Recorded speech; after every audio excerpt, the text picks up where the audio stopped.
بسم اللہ الرحمن الرحیم۔ حضرت نے فرمایا کہ میری نیند بڑی مختصر ہے، مسلسل جو نیند ہے وہ تقریباً 1.25 گھنٹے کی ہوتی ہے۔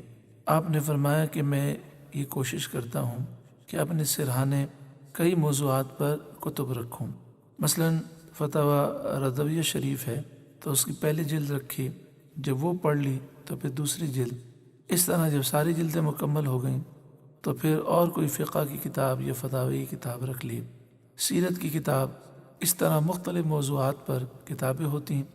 جب ایک جلد مکمل ہو جاتی تو دوسری جلد میں پڑھتا۔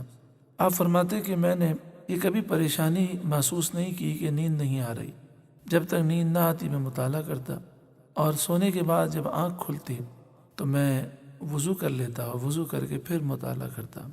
آپ کی مطالعے کی کثرت کا اندازہ آپ اس سے لگائیے، آپ کی لائبریری میں ایک کتاب تھی جس کی 80 جلدیں تھیں، تو ایک شاگرد نے یہ بات کہی کہ استاد جی اس میں اتنی ساری جلدیں ہیں ایک ہی کتاب کی، اب زمانے کے تقاضے یہ ہیں کہ ان کتابوں کو نہ خریدا جائے، کیونکہ پڑھنے کا اتنا ٹائم ہی نہیں ہے، اتنی مصروفیات ہیں، اب کون پڑھتا ہے 80 جلدیں۔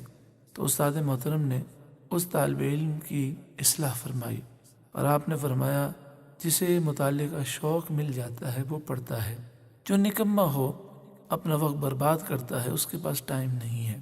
پھر آپ نے فرمایا الحمدللہ یہ 80 جلدیں میں نے پڑھی ہوئی ہیں۔